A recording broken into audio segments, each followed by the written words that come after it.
జయశంకర్ భూపాలపల్లి జిల్లాలో శాసనమండలి ప్రతిపక్ష నేత మధుసూదనాచారి పర్యటించారు.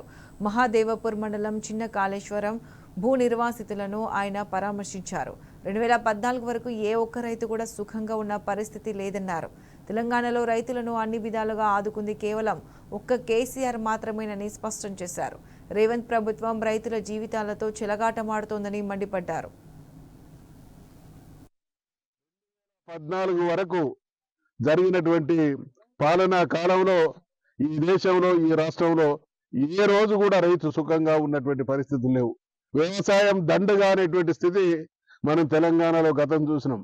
తెలంగాణలో ఉండేటువంటి రైతాంగ ప్రయోజనాల కోసం చేసినటువంటి ప్రతి నిర్ణయం కూడా రైతు గుండె మీద చేయి వేసుకొని హాయిగా ప్రశాంతంగా ఆనందంగా గడిపేటువంటి స్వర్ణయుగాన్ని ఆవిష్కరించినటువంటి మహానాయకుడు మన నాయకుడైనటువంటి కేసీఆర్ గారు.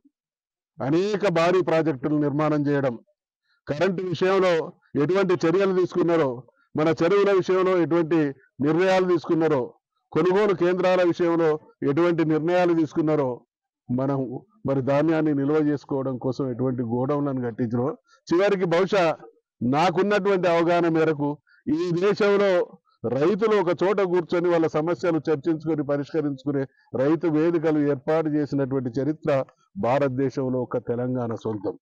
అంటే రైతు బాగుంటేనే తెలంగాణ బాగుంటుంది.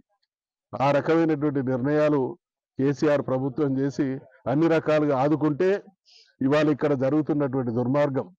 గడచిన సంవత్సరాల కాలంగా రేవంత్ రెడ్డి ప్రభుత్వం, కాంగ్రెస్ ప్రభుత్వం రైతుల జీవితాలతో చెలగాటమాడుతా ఉన్నది.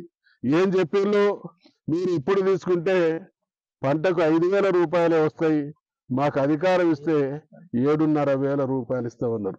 నేను మొదటి సంతకం 2 లక్షల రుణమాఫీ మీద పెడతా ఉన్నారు. ఒక్కటన్నా అమలుకు నోచుకున్నదా?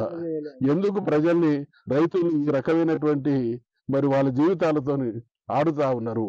ఇవాళ వాళ్ళు ఏం అడుగుతా ఉన్నారు?